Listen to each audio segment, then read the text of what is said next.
Hey, Julie, how are you? Good. How are you, Davis? You good? Good. I think Tim's on here too. I think I saw him when I came in. Perfect.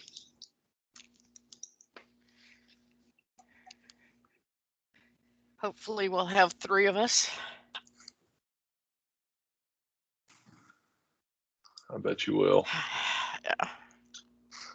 Sorry for if I've sent you too many emails. This will be my first time I've done this. I've been through the process, 20 times, but never by teams.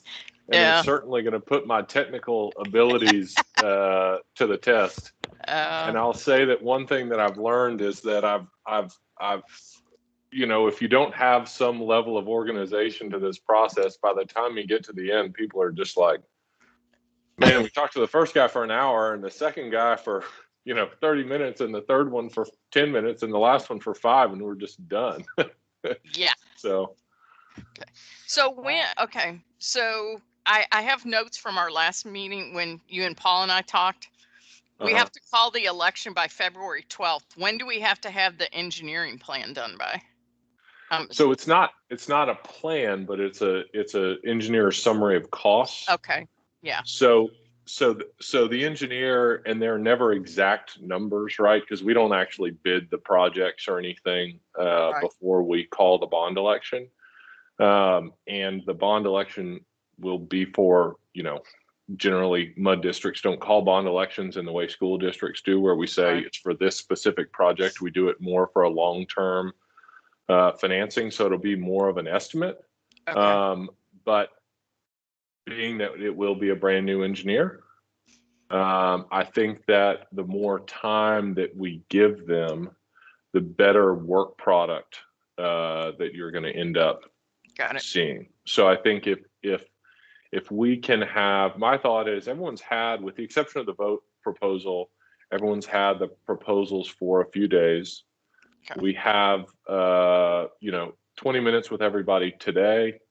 And then I think we'll take them one to have some discussion, do 20 minutes with each one. Then we can have some more discussion at the end.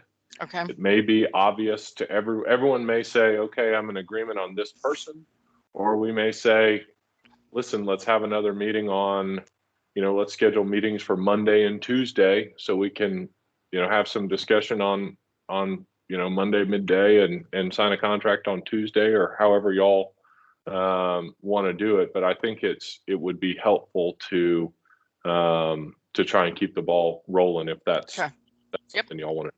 So. Okay. Because it's such a tight, February 12th is literally a couple of weeks. and that's if they were hired on, let's say Tuesday, that gives them basically 4 weeks. Yeah. So, and it's a pretty, when you're talking about an old system, there's going to be a lot to figure out, and I'm sure that they're going to do at least a special meeting or two that's necessary to just kind of go through everything with everybody. So. Okay. But hopefully, everybody will be happy with candidates and all that kind of stuff. And I think we got some good ones. I actually read the things, so. Yeah, good. I think they're all qualified candidates. I think when you go through the materials, hopefully it's obvious. So. Okay. Good. Are we the only ones on so far? One's on right now, but let me make sure I don't have anybody waiting. I have it set up with the intention of admitting everybody. I was going to say, it usually pops up and tells you if somebody's waiting. Right. But what I did this time was I have a waiting room set up so that I can have the engineers not all present while the being interviewed. Because normally what we would do in a physical interview, we would say, okay, hey, thanks for coming. Y'all go sit outside and everyone come in one at a time. That's how we Yeah. normally do it. Just because I think it's a better process that way Yeah. for everybody. But we're having to use a digital waiting room this time. Yeah. So that's Yeah. See, I didn't know I haven't used Teams that much. I didn't know Teams didn't automatically set one up. I use Zoom a lot, and Zoom automatically sets one up. And if you're the host, you have to admit people. They don't just pop in. So let's see here.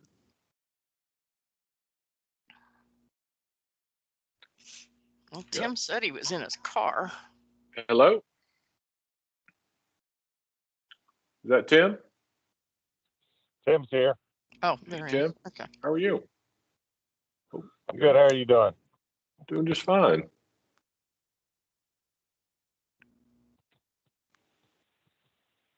Hello? Hello? Hello, it's Tom. What have I got? Hey, Tom, how are you? Good.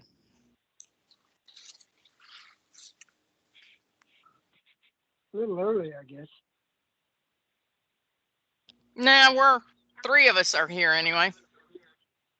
Well, that's 2 out of 3, I guess. Trying to make sure I keep track of everybody. Okay. Hello? Hello? Can I ask who just called in? Hey, Davis, this is Richard. Hey, Richard, how are you? I'm doing great, thank you. Good. Trying to make Davis, sure I keep. you have Big Paul Raddick here as well. Hey, yeah, actually, I got you. You just popped up. I see your family photo. I'm about. Sorry. No, perfect. Just a second. All good. Hey, this is Tim. By the way, I'm audio only. I don't have any video. So. Oh, perfect. No problem at all, Tim. My guess is we'll have, if anybody has access to or wants to use Teams, my guess is that the engineers will be on by Teams. But I think that doing it by conference call, if you have audio only for whatever reason, that's obviously just fine too. So. Davis, are we going to trend more toward the video on the future meetings? I will tell you, it's whatever the board's preference is. The Teams system itself seems to work really well, just as far as the mechanics and all that kind of stuff. And so a lot of my clients who choose to turn their video off still use Teams for the meetings, just because the quality of the system is good, and it actually makes it easier to kind of control and stuff. I from time to time, I'll have a director who has some technical difficulties, or there's some noise or something like that, and I can, if you're having trouble muting yourself, I can assist if it becomes necessary. I see. So. Hint. Yeah. If you have a couple of people on the call with speakerphones on, it can make the whole process pretty difficult. So. Understand. I had a Looks like a Zoom. link. I was going to say I had a Zoom meeting with the guy this morning, and his kid got in trouble last week because the teacher, he wasn't dressed apparently when he was meeting with the teacher, and he forgot there was a camera on the thing. And the guy was telling me that, the teacher sent him an email saying, please tell him to get dressed before he gets on camera next time.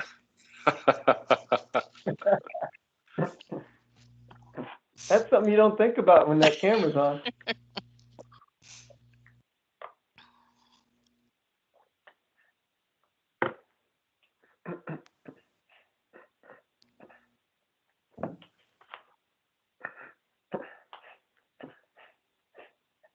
Right Gerard's at my 2 project. o'clock.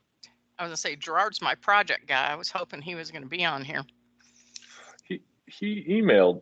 He sent me one question, so my guess is he'll be on. And let me see here. There's Tom. The only one that I know it's not going to be here is Mark. Okay. Is that Tom? Yeah, this is. Hey, Tom, how are you? I'm just fine. Good. Okay, great. Well, we have all the board members, I guess, that are going to be on today, and I see that we have at least one engineer waiting in the lobby. Let me check and see who this is.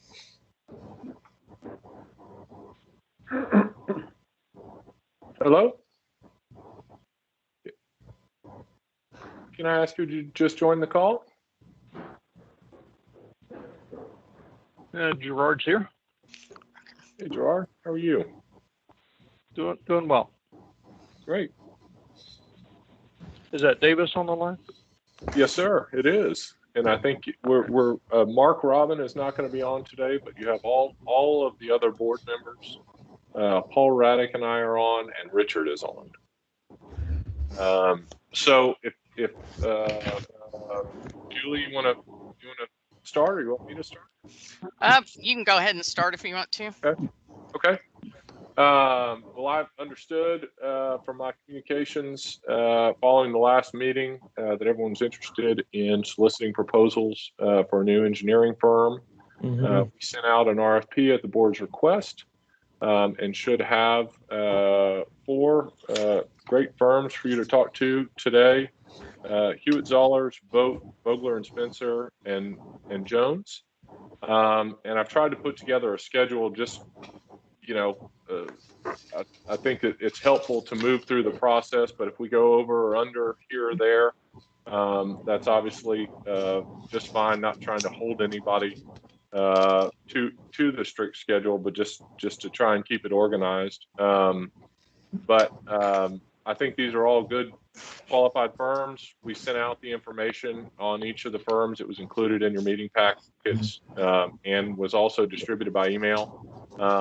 And I will tell you that, I think that should the board desire to move forward with any sort of capital improvements, in the near future, it's important that we really try and make some progress in the near future so that that's possible. So just with the deadlines and time constraints that apply.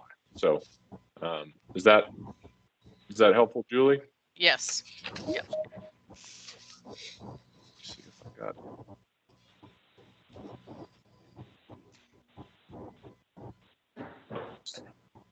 Okay. Well, I've told everyone that we needed 10 or 15 minutes to kind of get started and to talk about the proposals that all are discussion that the board wants to have in advance of our first discussion with Hewitt Zollers. Well, the only thing I want to say is when he said time is of the essence, he means like by next week. So we've got whatever we decide, we've got to make a decision quickly. Right. So because of the bond issue. Well, let me ask. Oh, go ahead. Can I ask a question? I'm getting feedback here. How How can I can I compare compare pricing, prices? cost one way or another? I don't see figures. I'm sorry. One more time. Just a second. Let me try something else. Can you still hear me? Okay. Yep. Okay, That's better. Yeah. If anyone, if everyone, if you're not speaking, if you could mute your phone, that'd be really helpful. Okay. Yeah. Mine was picking up 2 microphones. Oh. But what I'm trying to figure out is how do we assess the cost of each of the companies as compared to what we have now? I don't see anything to tell me that.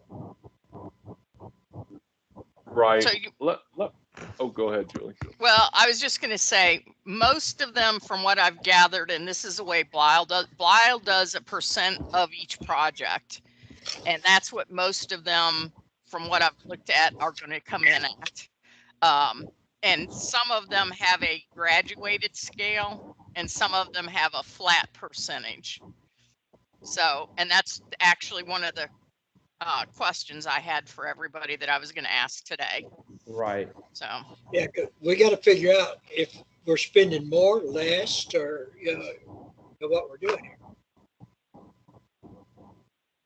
Right. And what you're getting for the money, more or less, or what you're getting for the money, I think would be the three considerations. right. Now, I think that's right. And let me also say just quickly, I don't think that it is ever fair to compare consultants on a purely an hourly basis, right? Because Right.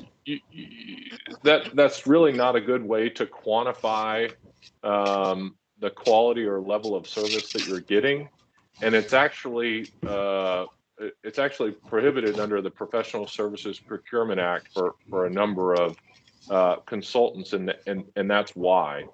The percentages that apply to large projects are largely consistent among firms, as Julie mentioned. But it's really the most important thing is that you find a firm that has experience doing these types of projects so that you're not paying someone to learn how to do it, right?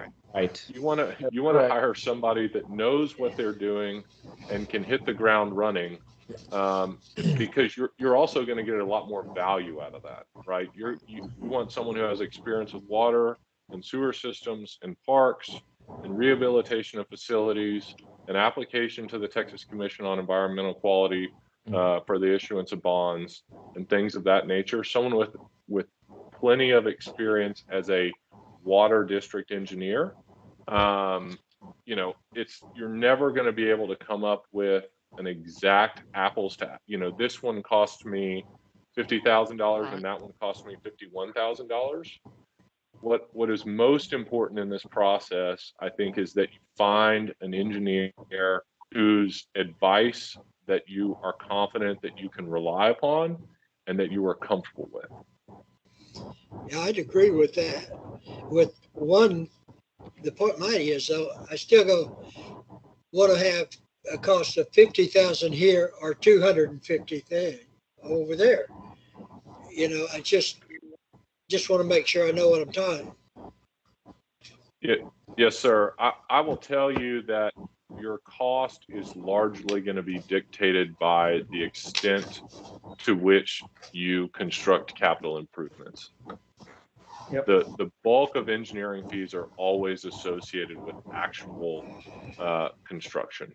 Right. So, but we can talk that to each of these firms about the percentages. Generally, they charge an hourly fee until you rise to the level of a what I call a significant construction project, and then they charge a fixed percentage that in some cases is scaled based on the size of the project. I don't foresee any $10 million individual projects in this district's immediate future just because of financial limitations. But I think that that's always a good and legitimate concern, and I think something that's good to talk to the engineers about. So, Davis, if I may, this is Richard. yes, I've sir. reviewed all the proposals, and these firms are very well qualified. I'm familiar with a couple of them. So, but there, I noticed one of them had a map in there showing the district's boundaries. That map is wrong. We're going to make sure that we correct them, because when they go to do any type of bonding, anything west of I-45 is no longer in our territory. And their maps were showing it. Let me say this, Richard. I think that's a really good point. That is just information that I'm sure that they pulled from the TCQ's water district database, and that information is wrong all the time. Yes, I'm aware of that. the TCQ, I think it's just impossible for them to update their GIS system every time they get a boundary change. They're getting thousands of them, and those are. I always tell my clients those maps are not worth anything more than just to kind of tell you that there's a district in the area, and and there's no question that any new engineer that would be hired would need to spend a lot of time with you in the office working to get the correct information that they need, to do their job well. So, but I can say that I have worked with Vogler and Spencer, Hewitt Zollers, and Jones, all personally. Vogler, a number of their clients are our clients. Hewitt Zollers has probably as much drainage experience in Montgomery County as any. I mean, Paul and I represent, Montgomery County Drainage District number 6, which is a huge drainage district in South Montgomery County that Chris Johnson is the district engineer for. And James Jones from Jones Engineering Solutions. The Joneses actually started a firm called Jones and Carter, and James is a good guy, and they have a newer firm, but he's very capable, and I think would be a good fit. And so what I'll just candidly I'll tell you, there are a lot of good engineers out there. And what I've tried in recommending these 3 is to try and find 3 that I thought would be a good fit for this district. I'm confident that Vote is really qualified as well. I've not personally worked with them, but I don't have any reason to believe that they wouldn't do a good job as well. So if that's all helpful. Yeah, I've worked with Vote before and Jones years ago. Really? Okay, perfect. Well, do y'all want to go ahead and get started? Let Chris in and start the process? Sure. Well, I have one question. Oh. This is Tim. Oh, I have sure. one question before we start.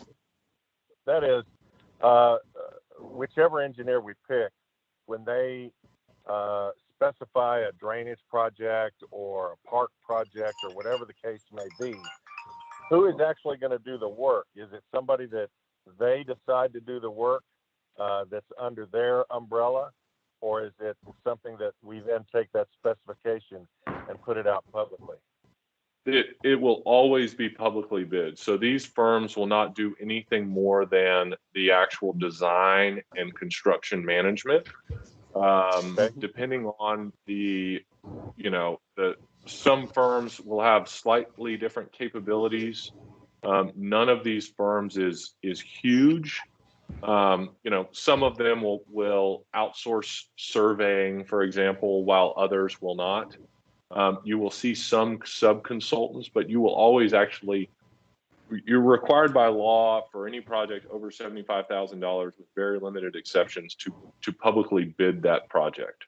And so they'll actually advertise the project, receive bids, review the qualifications of the bidders, and then the district will always, award the project to the lowest qualified bidder.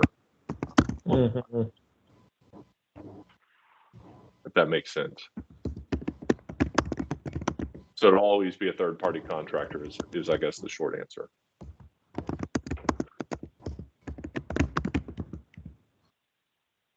Is that helpful? Yes, it was. Thank you. Yeah, no problem. Any other questions before I let Chris in?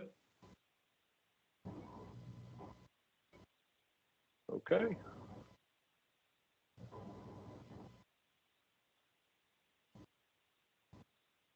Hey, Chris. Hello.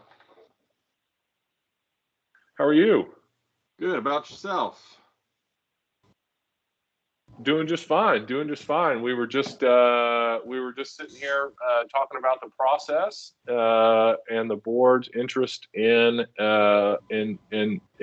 meeting you and the other engineers. And I know that they've spent some time reviewing the qualifications. I don't know if everyone has been through every page, but I know that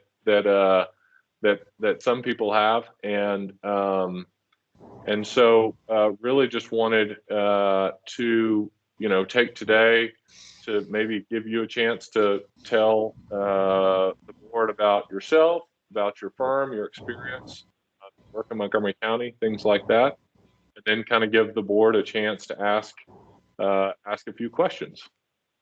All right, sounds good. Well, my name's Chris Johnson. I work for the engineering firm Hewitt-Zollars.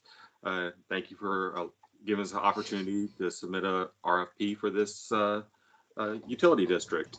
I am a licensed engineer. I've been practicing engineer for over 20 years now, mostly with utility districts and drainage districts is the majority of the work that I have been doing since I've been here.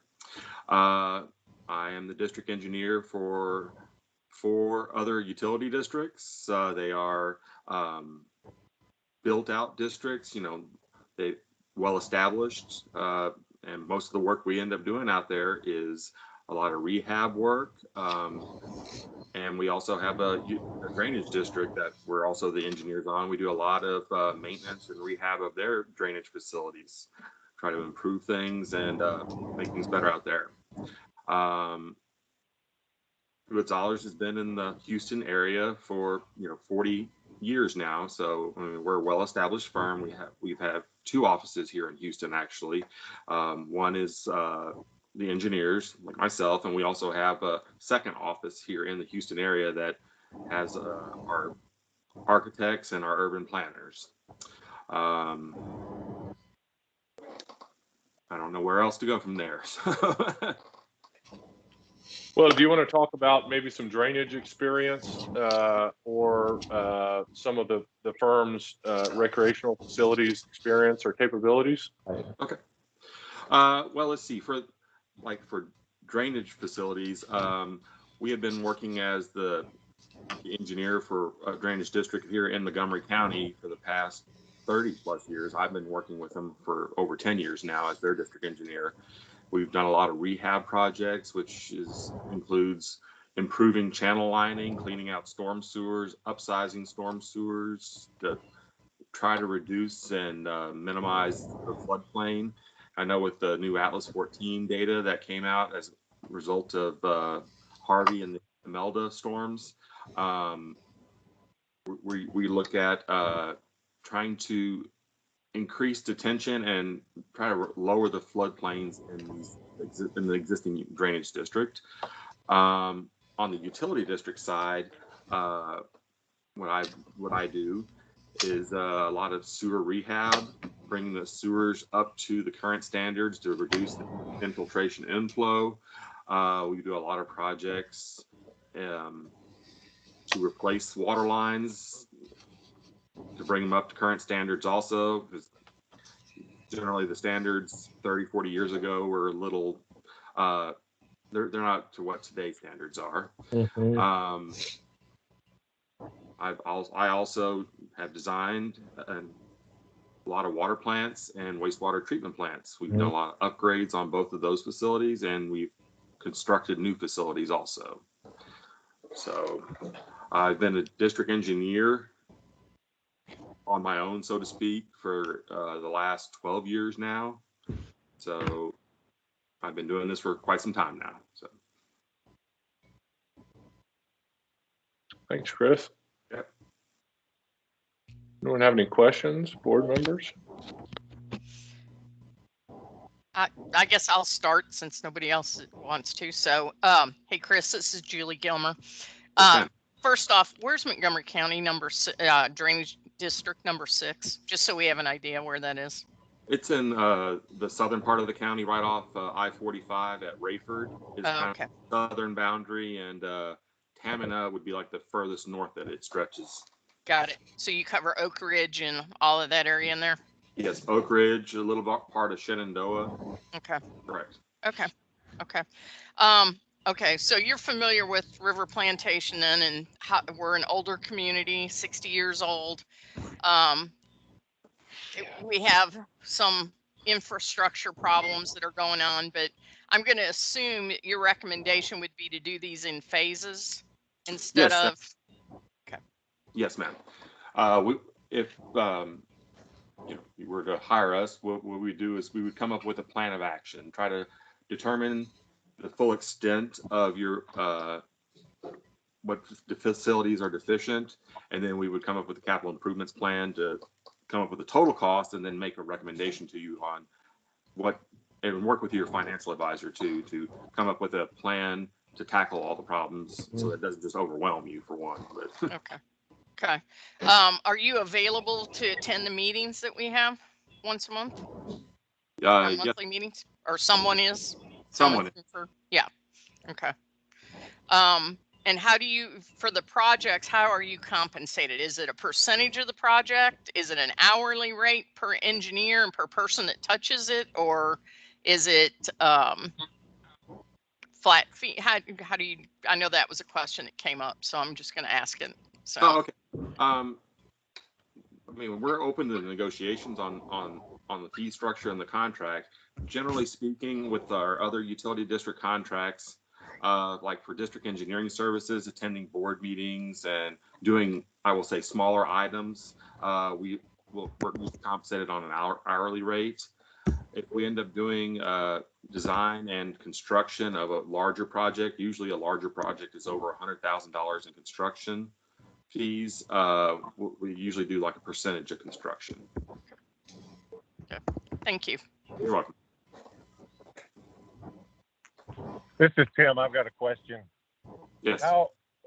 What percentage would you say is your experience with drainage and water projects versus the park projects that you've done? Because I'm impressed with the stuff you've done as far as parks go. Because as you know, we're in the midst of hopefully closing a deal on a former golf course. Well, I would say, what's your experience as far as percentage wise? my personal experience is maybe about 10%. Our firm has done quite a bit. Our local office has done quite a bit, as I think you've seen in the request for proposal or our statement of qualifications. Like right now, personally, I am working on like a reconstruction project of Cedar Hill State Park for the Texas Parks and Wildlife Department. They had a lot of flood damage, so we're redoing all their trails, trying to blend it in so that it keeps everything natural, but also useful. We're putting in over a mile's worth of trails out there. We're redoing some of their restroom facilities out there, some of their parking, and including construction of a new rec hall that'll overlook Joe Pool Lake out there. So. Okay. Like I said, I was impressed with the stuff that was in your presentation. So I hope that that comes to fruition. Thank you. Thank you.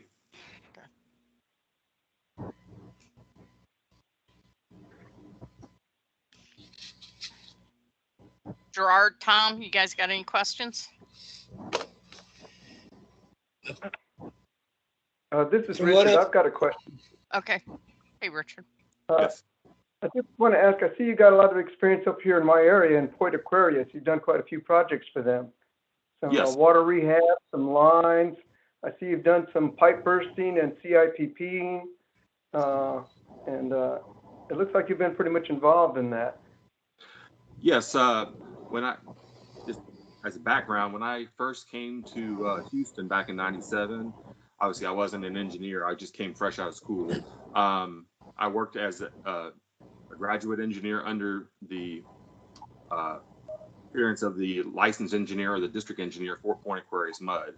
So I did basically all the grunt work. I did all the calculations, the design, everything. Until I became a PE, then I actually did the work. So I did all that work at the behest of the district engineer. So, and now that we're still the district engineer for Point Aquarius MUD. It's just that's one of my colleagues. I believe his name's Jaime Salinas. He's in our proposal, as you saw.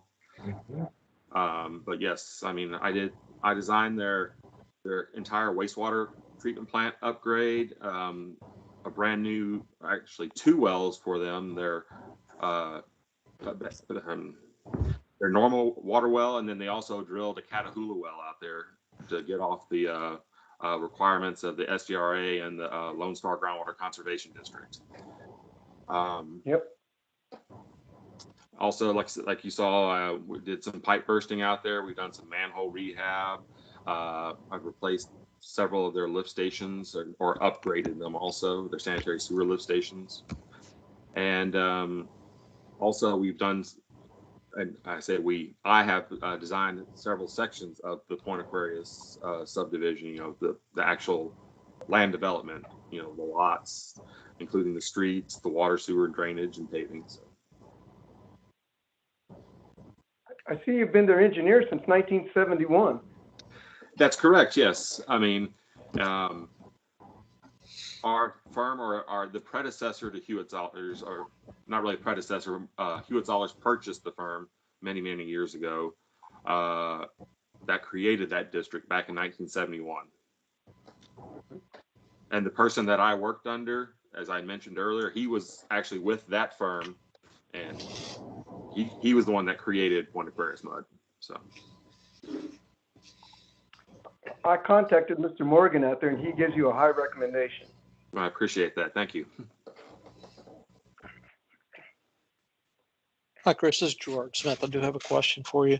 I'm just curious how you manage the relationship between your firm and RPMUD. So would there be a dedicated engineer? I know you said that you would have an engineer attend the board meetings and such, but will be the same engineer each time? And can you just describe that relationship in general? Yes. What we would look to have is the same engineer always attend your meetings unless a conflict comes up. But we want one primary contact to be your representative. Attend the board meetings. He or she would give you the recommendations on what they think you should do from an engineering standpoint. But we would, that's our goal. We always have the same engineer do the actual engineering or the district engineering work. Some of the work might be done by a separate engineer, but you have one point of contact. You have one representative. Great. Thank you.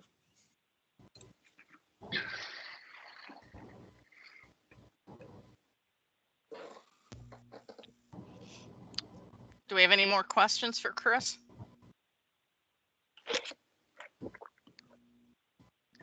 Well, Chris, thanks for giving us a couple of minutes of your time. So, thank you very much. I appreciate it. Thanks so much, Chris. Really appreciate it. I'm gonna kick you out of the meeting now. Exit. That might be easier. Put my skills to the test. All right, we'll see what happens. We'll all call back in, Davis, if we get. All right, see you, Chris. Thanks for being here today. Thank you. See you. Bye.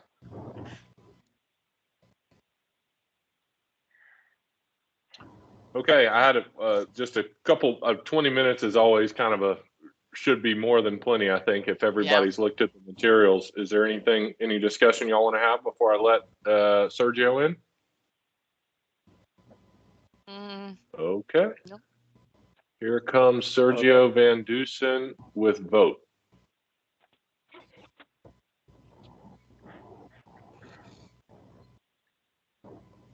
Hello, Sergio. How are you? Good. How are you? Doing just fine. I'm Davis Bonham, and you have almost the entire River Plantation board. We have there's a pilot on the board, and he's absent.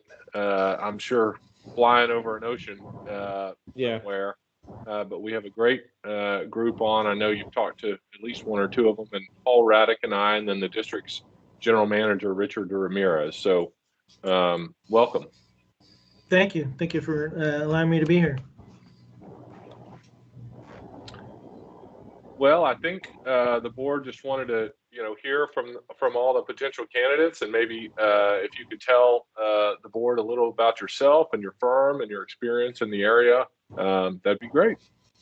Sure. We're a small firm. We have a total of 6 engineers. We have 3 licensed professional engineers and 1 individual that we expect will be licensed this summer.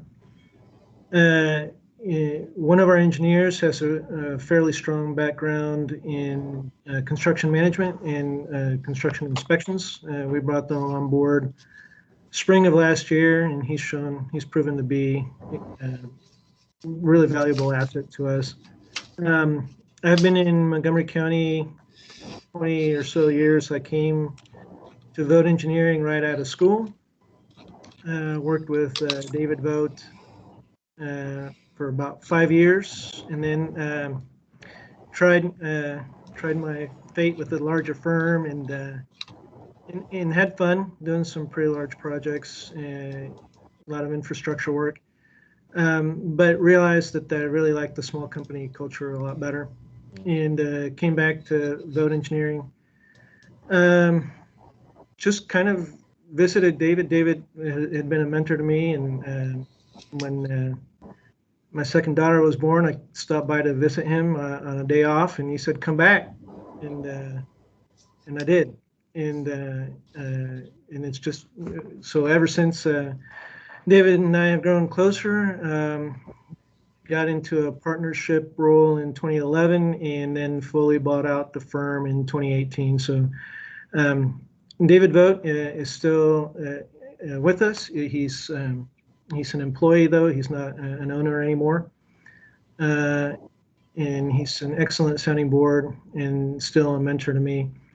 He is district engineer for various MUDs in Waller County, as well as Conroe MUD 1. And I took over one of his MUDs, Harris County WCID 99, in 2017. And he's helped me take over that transition. And we've helped that MUD. One of the first things that I did when I took over that MUD was really talk about an asset management plan and talk about long-term plans for way down the road, 15, 20 years down the road, infrastructure planning. I think bonds do that for you to a point, but they're still somewhat reactive. So, trying to move more into a proactive, I haven't seen it, and I haven't heard people talk about it, but I think it may even be possible to phase out of debt-funded projects, and maybe if there's an appetite for a community to shore up some of their cash, there might be. I know it's a hard sell, but there may be opportunities to phase out of debt-funded infrastructure maintenance. And so with that in mind, we did develop an asset management plan for the firm, for the MUD that I took over, and that resulted in a bond issue, and we're going through all those motions as we speak. And taking care of a lot of deferred maintenance at the moment for that district. We're enjoying the work. Been challenging. Not everybody's been. Not a lot of the constituents have been on board. So we have a packed house every meeting, and so we're challenged regularly. But I think that's made us better. So we've enjoyed that process.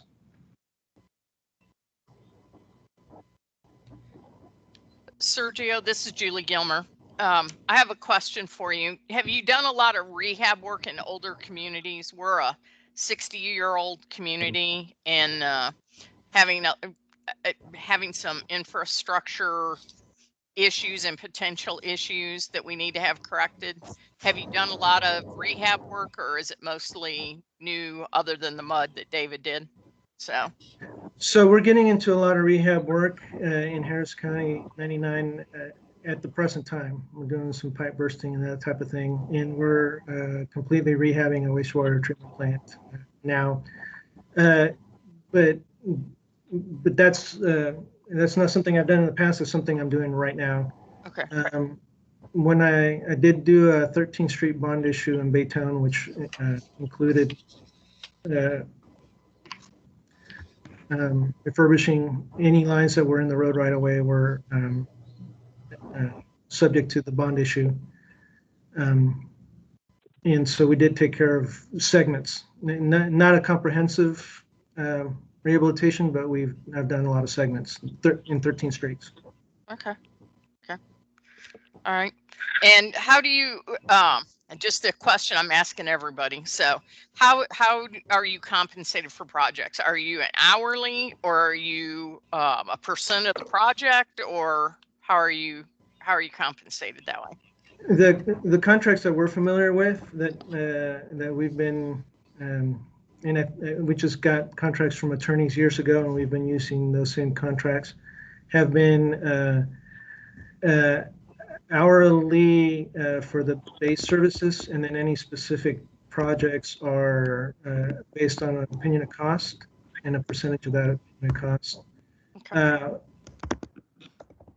And that's just a function of the contracts that have been presented to us. Okay. Thank you.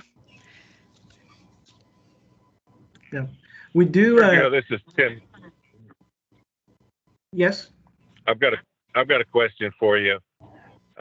In regards to the breadth of your experience and your abilities, how strong are you in developing parks and upgrading park systems?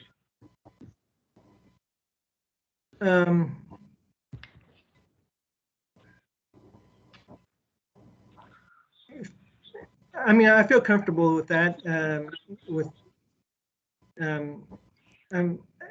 I think that can be answered a couple different ways. We do a lot of drainage rehab work. We office right next to Landology, which is a local landscape architecture firm. Pretty similar in size to us. We actually intentionally took a space and split it in half because we're pretty similar profile firm, and they do a lot of parks. And they've invited us to the team to do a lot of rehab work on parks. But in those projects, our involvement usually is just maybe expanding a parking lot or improving the drainage somehow. And in terms of bringing, like some of the parks, they bring ADA playground sets or maybe remove some outdated equipment or something like that. They've handled most of that, and if that is something you wanted us to perform, we would probably recommend to bring them on board.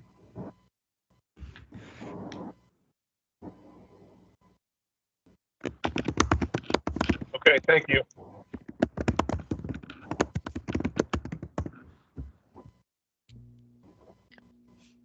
Tom, Gerard, Richard, anybody have any questions? I think No, I I'm was good right now. going to ask the same question that Tim asked. Richard, you good? Okay. All right, Sergio, I appreciate your time. Do you guys have a few minutes to? Sure. I had a couple questions. So Sure. You guys did talk about a pretty ambitious schedule, and I really don't know. I just want to be transparent with you guys. I don't know the scale of that at the moment, and I do want an opportunity to serve you guys, but I really don't understand the scale of the commitment at the moment. And so, if you guys decide to move beyond this point with me, I think I would need to understand more about the commitment that you're expecting. And then I just did have a question. I hope if you guys could tell me what are 3 qualities you want in a district engineer. I want somebody that we can have a relationship with and everybody get along with and ask questions of. Somebody that gets along with our county officials that can work with them, and somebody that's going to take an interest in our projects and in our community. Okay. Okay. Anybody else want anything else? I'm good. I'm good. No. All right. All right. All right. Thanks, Sergio. Thank you, guys. Appreciate the Okay. opportunity. Thanks. All right. No problem.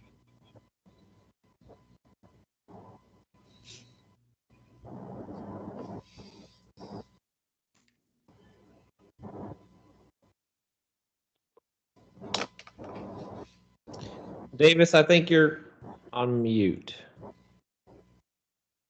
Sorry about that. I'm so used to talking so much during meetings that I don't normally mute myself. Right. It's hard for me to stay this quiet. Exactly. We're like all like. It's kind of nice. Any other questions or discussion that the board wants to have before we let Jeff Ogler in? No, I just want to say that I did talk to Sergio yesterday, and this is just for the other board members. I think Davis, we've already kind of talked email. He really wasn't real comfortable. He just really didn't know if he would be able to commit to this or not. So, but that invite came from me, so on a recommendation. So. No, that's really helpful, and I think that it's good that he's transparent, because Yeah. there would be nothing worse than to hire an engineer who represented that they could do it, and then we're sitting there pounding on them saying we need the numbers tomorrow, and they just don't have the capability to get it done. So. Sure. Okay. Next one up is Jeff Vogler.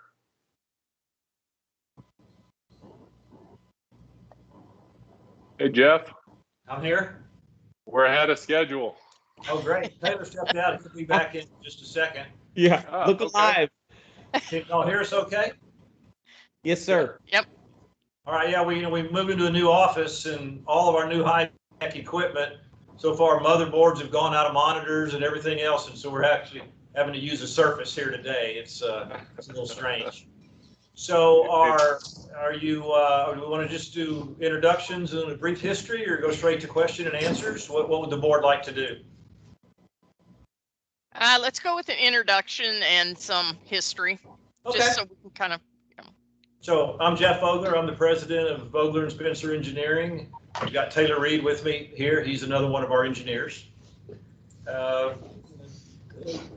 This firm's had a few different names over the years as ownership has changed, but we've been around for over 40 years. We were created with the primary focus on being utility district engineers and doing land development within it. We've since branched out, and we do work for various cities and counties and private developers as well. We're about 50 people, about 15 engineers, some EITs, other support staff. We handle about 35 MUDs. Over half of which we took over from other engineers, kind of like you're doing now. We actually have quite a few that we picked up when an engineer died, and we got them. So we've got them through various ways of attrition. We run a pretty relaxed ship around here. I mean, we like to have a good time at work, and we think we get better work out of our employees. So, realistically, everybody you talk to today can make water run downhill, and they can pump it uphill. I mean, there's not a lot of rocket science going on in civil engineering. So what we see is your biggest need is to find an engineer who you're comfortable with and who can respond to your needs, and that's the way we like to do things. Kind of treat it a little more as on a personal level rather than just purely engineering. You can contact us at any time. You'll have our cell phone numbers, and I get calls at all hours of the night for various issues, and we usually respond right away. I will tell you, we're serious about engineering, but we don't take ourselves that serious. So we do like to we enjoy the work we do, and we like doing it. And you may see things a little different in a meeting. We may joke around a little bit, but it's the engineering serious. The rest of it is we like to have a good time. So we do like being district engineers. To me, it's actually one of the better things about being a civil engineer because of the amount of the variety of projects that you have. You just don't know from one meeting to the next. The water well go out? Does you have an issue with accountability? Just whatever it is, it's always fun to go to a meeting and kind of be on your toes, be ready to answer whatever pops up. And so we do enjoy that. We've done a lot of bond applications, bond authorization reports. I understand that you do have that coming up where you'll need to get some water, sewer, and drainage as well as hopefully some rec bonds for some land that you've acquired. Done quite a few of those. Have one on my desk right now for one of each. Can turn them out pretty quick. So I know you're going to have a tight schedule, and we can react quickly to that to make sure that you meet the election deadlines. That's going to be very important if you decide to go forward with that. Our staff is large enough that we've got experts in a variety of fields. We've got wastewater guys.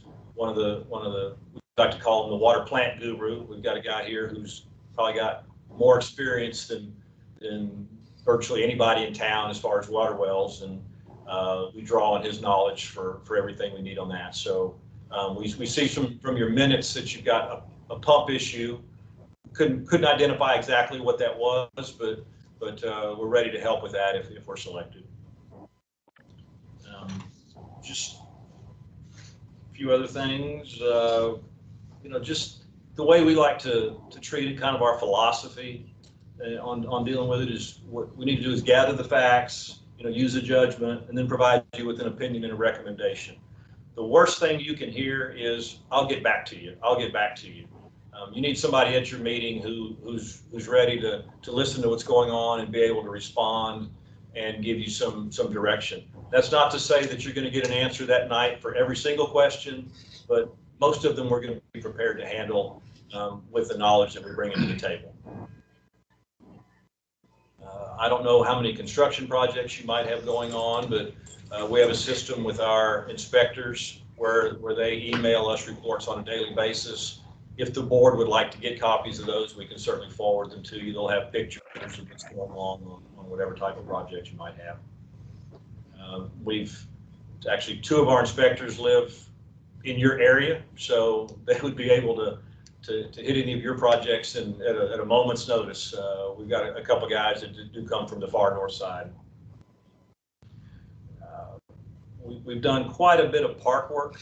We've got a couple of districts who have done a tremendous amount. I mean, I have one district which is also represented by Smith Murdaugh that has obtained more grants than you can imagine, and probably has a park system that's only rivaled by Harris County and City of Houston. The things they've done are incredible.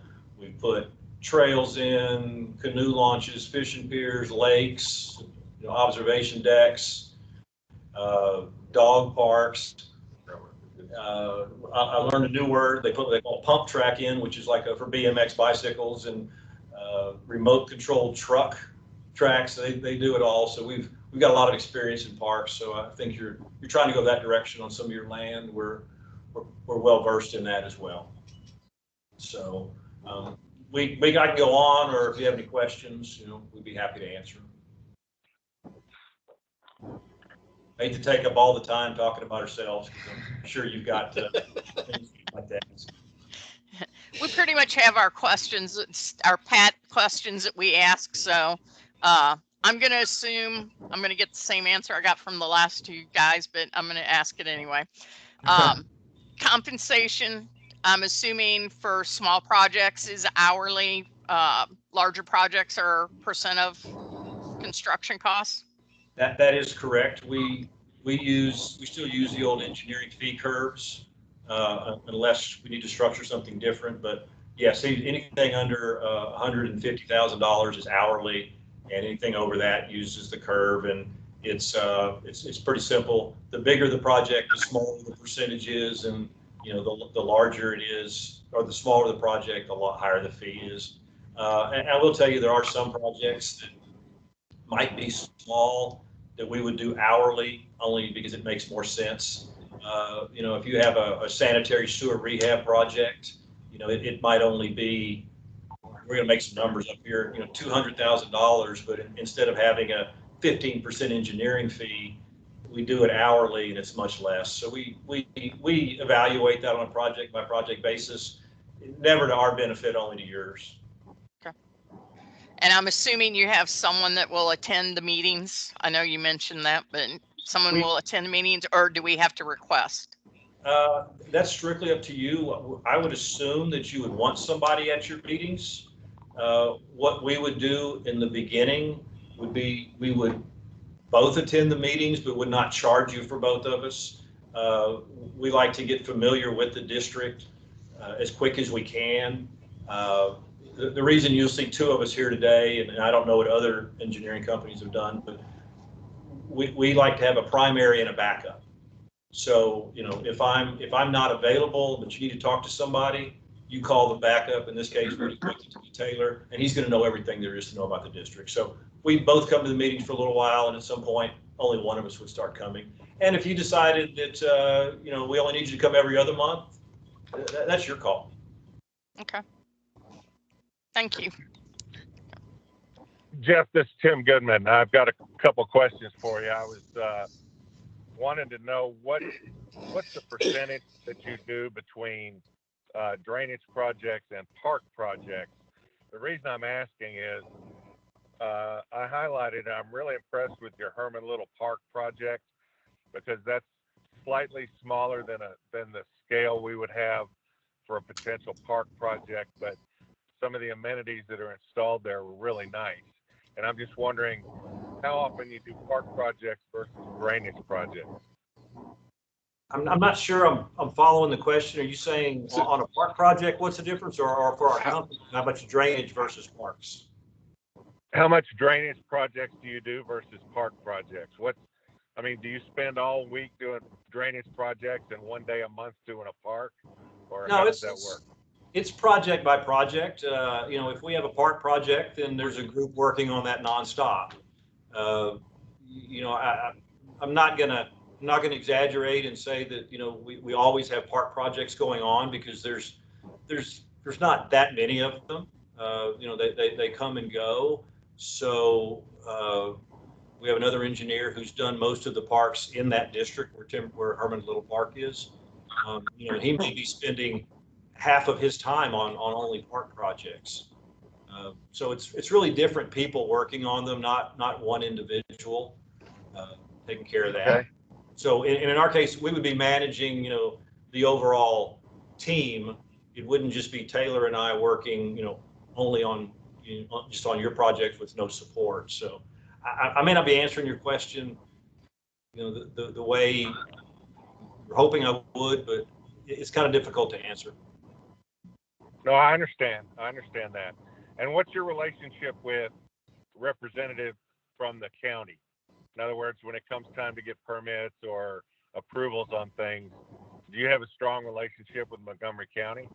Well, I'm going to let Taylor jump in here, because he's been doing quite a bit of development work in Montgomery County, and he's probably got a much closer relationship with those guys than me. Yeah, so I worked with them in the Forest Village subdivision over there that borders Montgomery County, and it's still kind of inside the ETJ. So there was a lot of working with Montgomery County in coordination with also the city of Houston being within the ETJ. So there was a heavy-handed working with the assistant manager, Dan Wild, over there, and then some of their project engineers or their review engineers, Rick and other folks. So it's pretty good. Grady Page is also inspector over there in Montgomery County. He's a good guy to work with. So I've worked plenty with them. I know them. I've done 5 subdivisions over there. And so the ins and outs of things like that. We can certainly say that Montgomery County is much easier to work with than Harris County. And before all Okay. the COVID stuff, it was easy enough to drive over to the offices and go talk to those guys versus reaching people on phone calls nowadays. Okay, good. Thank you.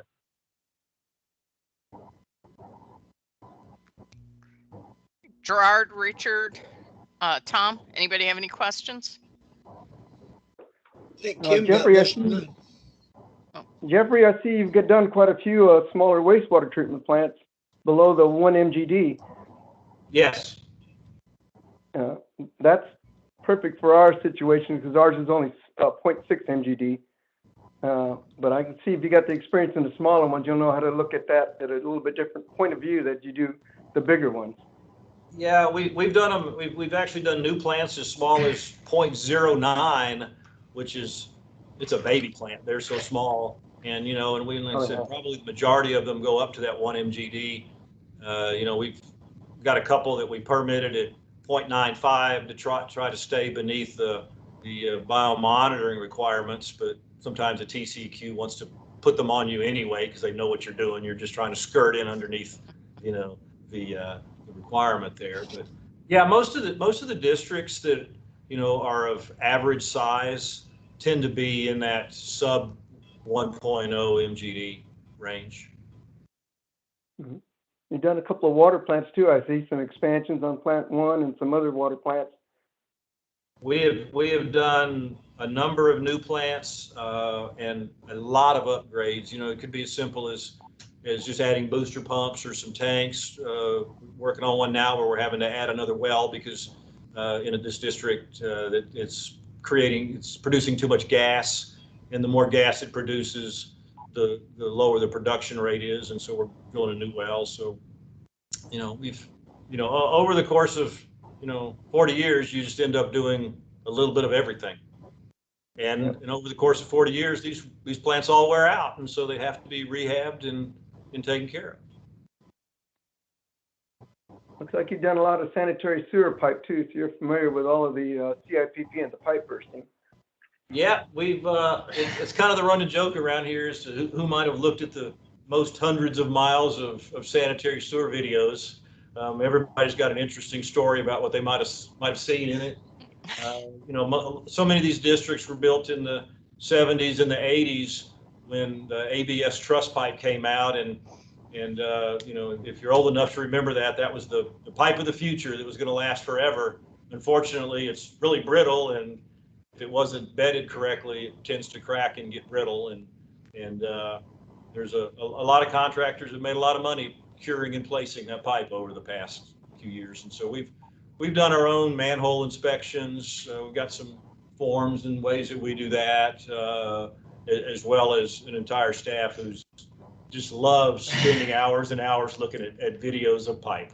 And we do a bunch of older districts, so our focus is really to make sure that the maintenance of the district stays up to date with forecasting and planning of such CIPP and things of that nature. You're talking about water plant expansions and water wells and stuff like that. Recently, I had to replace a water well, even though we were able to repair the screen, hindering on the experience of the water plant professional we have, the guru as we call him. We realized that the lifespan was really not going to meet the demands of the district for the next 20 years. And as I've learned as a district engineer, I don't want something to come wrap around and be a problem in the next 5 to 10 years. If we're making a repair that should last that lifespan, they don't all always meet that standard, but it's what you're aiming for. Yeah, I will tell you, there's nothing worse than sitting in a MUD meeting and have a director go, "Wait a minute, 5 years ago you said this." You're like, "Damn, yeah, you're right." So we're always trying to make sure that what we're doing is for the long term. And with a water well, if you have some serious issues with the screens, you may have to put a liner in it, which will reduce the pumping capacity. But then you also have to expect that possibly in 10 years, as the liner starts getting blocked, there's no way to clean those screens anymore, and that well has to be replaced. So it's an ongoing process of keeping up with those repairs. Understand, been there, done that.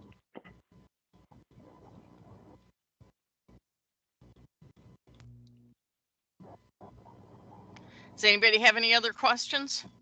All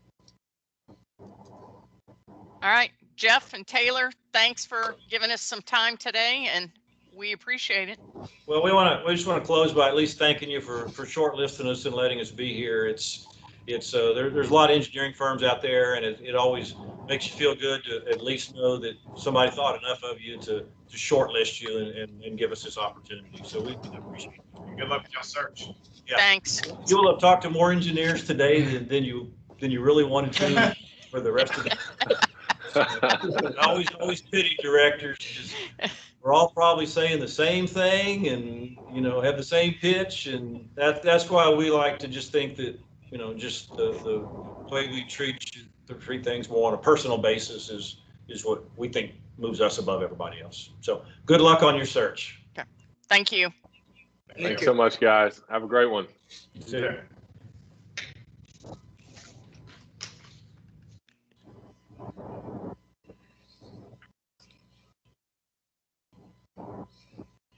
Okay. Any questions or comments, discussion before we move on to James Jones? No. Okay. I think I'm good. All right, last one.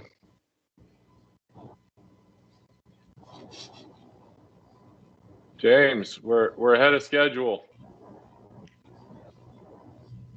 Oh, hey, Davis. How are you? I'm doing good, sir. How are you doing? Doing fine. Thanks for being on today. We've only needed about 15 minutes with everybody instead of 20, so we're moving along at a pretty good clip. All right, give me 2 seconds and let me get Bob real quick. He wanted to sit in too. Yeah, of course. Sure. He's got a twin in the Woodlands. There's an attorney really? he looks exactly. That's why I thought, who is that? He's a good friend of mine. He looks just like him. So we have, James, I'll tell you, we have Paul Raddick and I are on, Richard Ramirez, the general manager. And then we have the full board with the exception of one board member on today. So, Okay. Yeah. All right. Well, good afternoon. welcome. I'm James Jones. Yeah, This go is ahead. Bob Jones. We're two of the partners here at Jones Engineering Solutions. Appreciate the opportunity to talk to y'all today. Well, what we want to do, James, is would you give us a little idea? Just give us a brief overview of your firm. Yeah, so Jones Engineering Solutions has been in business since the end of 2013. I've been here full time since the start of 2020. Bob here is the founder of it. We handle a mix of public and private clients, but primarily focused on municipalities and special purpose water districts. Kind of what we've done both of our careers collectively the whole time. Between the PEs here, we've got about 60 years of experience handling MUDs, water, wastewater plants, facility inspections, water wells, rehab projects, capital improvement plans. I mean, you name it, we've done it. Bond app reports, bans, really kind of what we've built the firm around, that type of experience. Okay. So being a 60-year-old subdivision, you wouldn't have a problem walking in, figuring out what we need for rehab and that? No, working with our operator? Yeah. No, in fact, one of our larger clients is City of Stafford, and there's been subdivisions in that area that we've dealt with similar problems coming in. I've also personally handled a couple of water districts that basically were derelict from the 80s until early 2000 and had to go in and basically figure out how to get them operational again, find leaks in the system, CCTV on the sanitary sewer system, and come up with a phased approach of how to go repair and replace problems, especially when finances are tight. And that's kind of what it comes down to, is how do you phase things appropriately to have the biggest impact early, but also be able to look and see where you need to be 5, 10 years, 15 years from now down the road. Okay. Well, I'm gonna ask you the same question I've asked everybody else, so don't be insulted by it. So compensation, hourly, percent of construction costs, mixture? It's a mixture. For general consultation, we typically do that as an hourly service. If we did a CIP and identified larger projects, those would either be a negotiated lump sum or a percent of construction cost. Really, to us, it depends on kind of what's fair to us and what's fair to the board from a planning standpoint, and how we can approach a project and service it more easily. Okay, thank you. Hi, Tim, this you is want to Tim ask your Goodman. question? Yeah, I'm going to ask my question that I've been asking everybody. I noticed in your presentation that we got, it didn't mention anything. It did not mention anything about parks and recreation areas. And I was wondering if you have any experience with that, and if so, what's the ratio that you could say is the difference between your drainage project versus your park project? I would say, as far as designing an amenity feature, that's certainly not our expertise. We're not landscape architects. We don't pretend to be. However, we've worked with and subbed out work to those people over the years and coordinated things like a detention facility design, turning it into a soccer field or some other multiple use facility. But I'm not going to pretend to you that I know how to pick out the right trees or the color of the sidewalk that you want to have. Understood. And what do you have a relationship with, say, Charlie Riley's office in Montgomery County, or any of the other officials up there that would be required for permitting and what have you for any projects that we came up with? Do you have a relationship with them? I've met Commissioner Riley several times, Judge Keogh. At my prior firm, I actually ran our PAC for the last 7 years, so I was the chairman of all of our political interactions for all of the greater Houston area, Harris County, Montgomery County, Fort Bend County. And of course, Bob here has been around a lot longer than me and has deeper ties with a lot of other elected officials. But no, so being able to negotiate with the county on what we're trying to do, if we're trying to put sidewalks down a county right of way, or go work with San Jacinto River Authority to go figure out what we're doing with something around one of their corridors. Those are things that we just routinely do.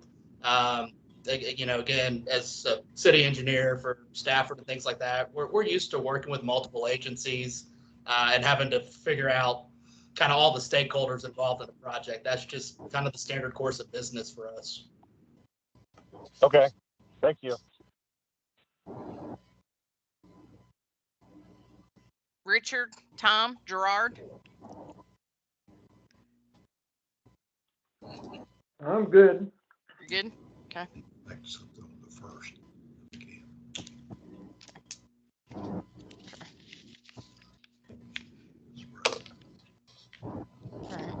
So so you guys are, where are you guys out of? Katy Freeway. Okay. Yeah, our office is Katy Freeway and Beltway 8. We're about 30 miles south of y'all. Okay, it's not too bad. Okay. Okay. I think I got my questions answered. Nobody else has any?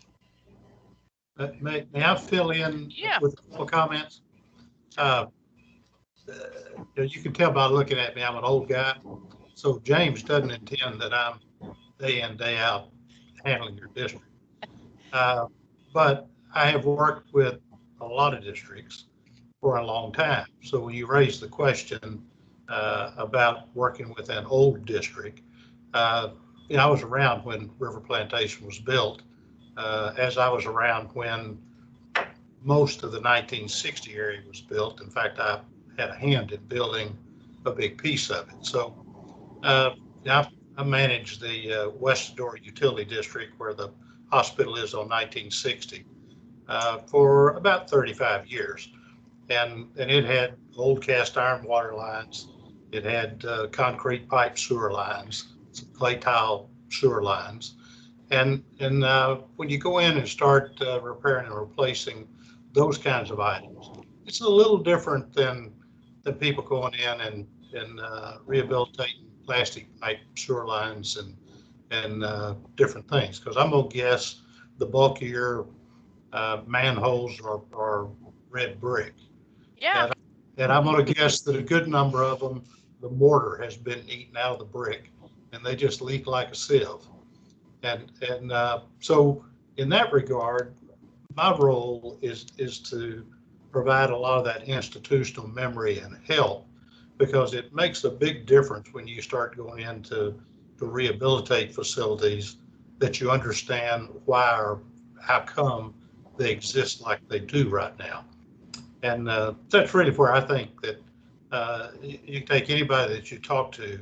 I think the historical perspective that I have, coupled with what James and Richard and the people who are actually doing the stuff in our company, makes for a nice blend to get you a good result. Okay. I like that you knew that the manhole covers were made out of red brick. So. And I know that because I have one in my front yard that somebody tore out of the ground. There you go. There you go. And they leak, and that causes infiltration at your sewer plant. All those are problems. Yep. So, very good. I'm glad you added that. Thank you. So gave me a different perspective. So okay. All right. Well, thank you guys. What are your major internal problems right now? Well, our operator's on here, and he can probably tell you better than I can, but I'll tell you what I think they are. We have a lot of sinkholes opening up from our drainage pipes collapsing.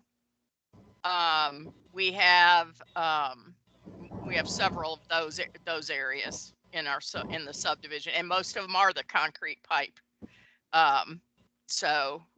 Or I'm not going to say concrete pipe. It was whatever the pipe was that they made back in the 60s. It was an experimental pipe that's similar to concrete. So they're all collapsing and giving way. Right, but that's on your sanitary sewer, not on your. Correct. Oh, you're talking about. Oh, what were you talking about? Oh, I was talking about either one. I was just trying to figure out. Yeah. Yes. On your sanitary sewer.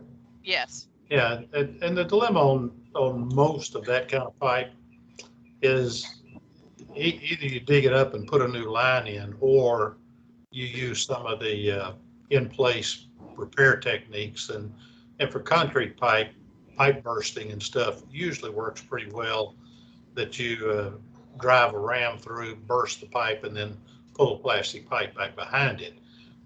That's the easy part. The tough part is going back and getting all the house connections done right, such that you don't have a lot of sewage flowing into people's houses while you're doing all this. Well, we have a lot of that happening too. So, yeah. A whole lot of what we try to do inside a district is get you to where you're optimized and you don't have those problems. And you know, sometimes you can do point repairs. Sometimes you got to do pretty dramatic overhaul in your system. Okay. Okay. I appreciate that. That was good information. Good information. So, okay. All right. Anybody else got any questions for him? All right. Well, thank you guys for spending a couple of minutes with us, and I appreciate you giving us the time. Yeah, no, we appreciate the opportunity. Thank y'all very much. Okay, no problem. Thanks. Thanks so much. Y'all have a good one. Man, y'all made this hard. I thought I knew who I wanted until just a few minutes ago. That means we did our job, Julie. Man, I'll tell you. Truthfully, I don't think you could go wrong with any of them. I think they're all very, very well. Agree. Yeah. So I do think it would be a good time to, just because of, you know, kind of scheduling and everything. I think now would be a pretty good time to have some conversation about everybody's takeaway from, you know, what we heard today and your review of the proposals and kind of thought process on how we might move forward. So. Okay. Does anybody want to start, or you want me to start? So. Why don't you go ahead and start? All right. Well, I'll be honest with you. I really thought Chris Johnson was my guy until Mr. Jones. I mean, I got to say, Chris Johnson was good, but Mr. Jones knows those old systems.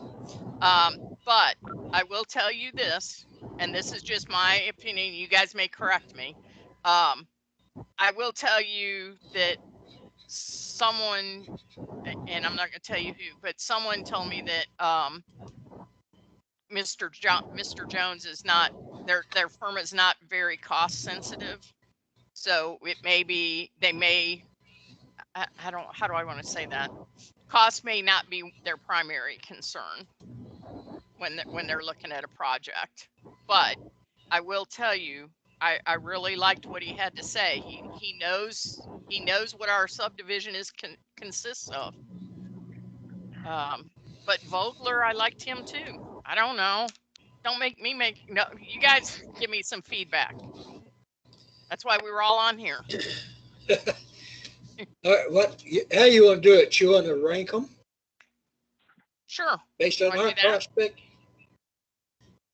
I would say, assuming that cost is a non-issue, that I would think Vogler and Spencer probably be the first candidate on my list, and then you at Zoller, and then Jones.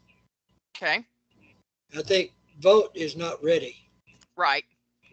Yeah, and he admitted that when I talked to him yesterday. He didn't think he was he didn't think he was going to have the time and the commitment for it. So, but okay. So Tim, if you wanted to rank them, how would you rank them? I would rank 1A and 1B. I would go with Vogler and then Hewitt. I think they're both very capable. Actually, Hewitt has landscape architects on staff to help with any park issues, and they've got experience doing parks. And I know that we've got drainage issues and what have you, but we've also got green space to contend with. And both Vogler and Hewitt have experience doing parks. So, like I said, 1A, 1B, I would go with those two. The rest of them, I wouldn't consider. Okay. Gerard, how would you rank them? So I'm gonna start out in reverse order. Number 4 would be Sergio. Just don't know if he has the capacity to take on the work that we're going to need. 3 and 2 were really close together. So James really liked the experience that he had. So that was really good. But if they're not real sensitive to project costs, and we're probably going to have a lot of projects. Well, disregard that, because that was just something somebody had told me. So let's not put that into the equation unless somebody knows it for sure. So. Okay. Well, in any case, I'd still think that I'd have a 2A and a 2B then. Okay. So James and Chris would be would be my 2A and 2B. Okay. But I really kind of like the relationship aspect that Jeff and Taylor brought to the table. You know, they've done lots of parks. They're going to offer up a primary and a backup in the beginning, attending the meetings, only charging for one. So I kind of like that. You know, going back to the parks, you know, the Herman Little Park, for example, they've got a relationship with Montgomery County. Those are kind of where I landed. So they would be number 1 for me. Okay. All right. So can we make a decision today, or we have to have another meeting to make the decision? Well, let me say this. My hope is, if y'all are comfortable, that you basically give me direction to go out and put a contract together with an engineering firm, and then we come back and approve that contract at a meeting early next week, right? It's a waste of time to go out and kind of, go through the motions with 4 different people and have 4 different contracts ready for you to sign next month. Ideally, we'd have one. And I can certainly, you could appoint a board member to work with me on that, if that'd be helpful. Whatever you feel comfortable with would be good. So Davis, I've got a question before you jump to contract. I mean, this was sort of a request for proposals. I haven't seen any type of hourly rates or actual percentages. Would we be able to review that in conjunction with the backgrounds for the companies? Absolutely. I can reach out and request that information today as soon as we get done here and send that out. Yeah, since they're all, three contenders for sure, I'd like to know what their rates are. Sure. Okay. So you'd like to see rates from Hewitt Zollers, Vogler, and Jones? Yes, correct. Okay, perfect. Do the other board members agree with that? Is there any reason to reach out to Vought or not? No, I think we're good with those three. Okay.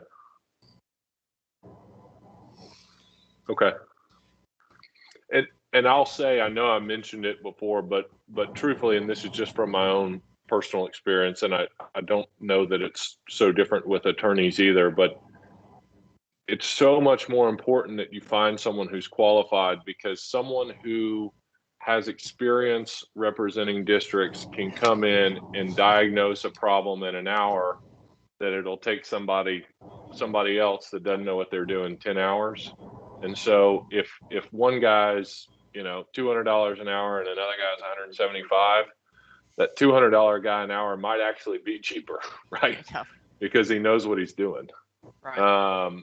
So I think that is absolutely something that you should see, and I think that's a really good question, Gerard. But I just want you all to keep that in, because I have personally seen, I've just been through this process so many times with boards that sometimes I've seen that kind of backfire on a group who maybe picked a less experienced engineering firm because their cost was lower.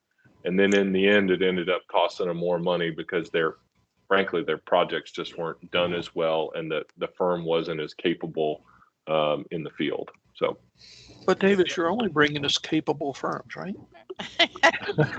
that actually, I think that's a really good point. So,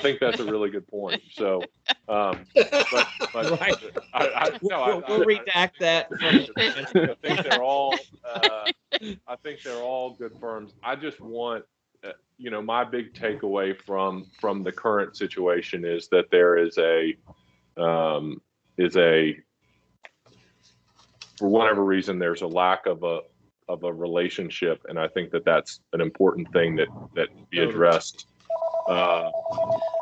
Totally. Well, in a meaningful way. So yeah. I want to have someone that you are comfortable with on a relationship basis and on a professional basis, for the long term.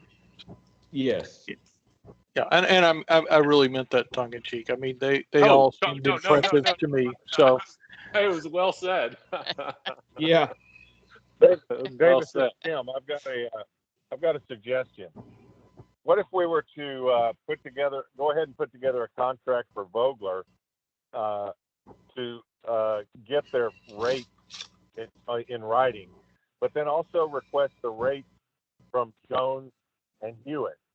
Because I think going into it blind with a contract, we need to have more detail from them about their rates.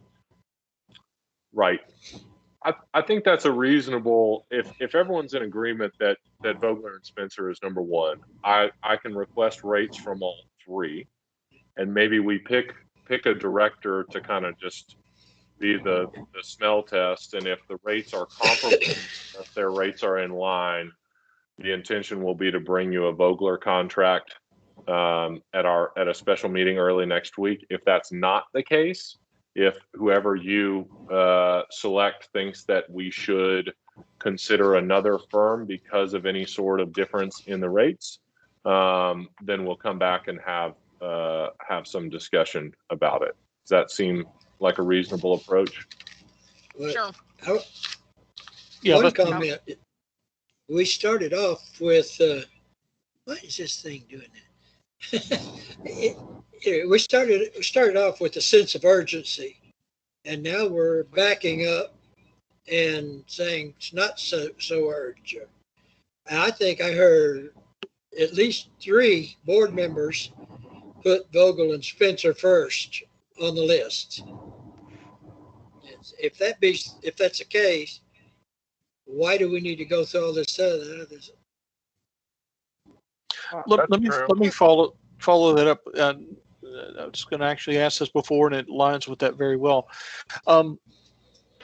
Davis, how much discrepancy should we see in the rates from the different companies? Are they very different? What's your experience been? I have not. Truthfully, I could go pull their contracts and their current rate schedules with other clients now and compare them. I have not done that. I will tell you that that it can, just because of some variation in the firm and the services that they provide and things like that, their rate schedules aren't going to be exactly apples to apples, right? So Jeff Vogler, for example, has 20 engineers working under him, right? Jeff is probably more expensive than Chris Johnson, right? But Jeff is not the guy. He's going to be managing your project and attending the meetings, but he's not going to be doing the design. The person that might be doing the design might be a lower rate than what you might see at another firm. And so it's just difficult for me to do an apples to apples comparison. You have to really be able to go in and say, here's everybody that's going to be actually working on the project, and here's exactly what their rates are. But I think that we can have that conversation, and I think those are very good. I think those are very good and reasonable questions. Does that make sense? Yeah, that makes sense. And regarding the urgency, I mean, if they're all within, I don't know, 10, 20% of each other, then yeah, I'm fine deferring to a board member. But if they are definitely more than 20% different, I'd like to come back and review that as a board. So my thought process is that we would call another meeting by teams, and so that the board member who would be kind of, the smell test would just be so that I know which contract to bring you next month. I mean next month on Monday or Tuesday of next week, right? So I think everyone's in agreement that Vogler is the firm to hire. And so basically, whoever you choose, whichever board member it is, I will get rates from all 3 firms. That board member will see those rates, and I'd actually be happy to distribute them to all board members. But at least that point of contact would say, okay, this is within that range.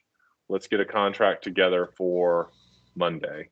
Or conversely, if we think, or if the board member thinks that they're out of line, then I would work with the kind of number 2 firm, which I think it sounds like is probably Hewitt Zollers, to at least have a contract available for your consideration early next week, right? And it is still subject to a board vote at the meeting next week. No formal decision or determination would be made outside of a board meeting, if that makes sense.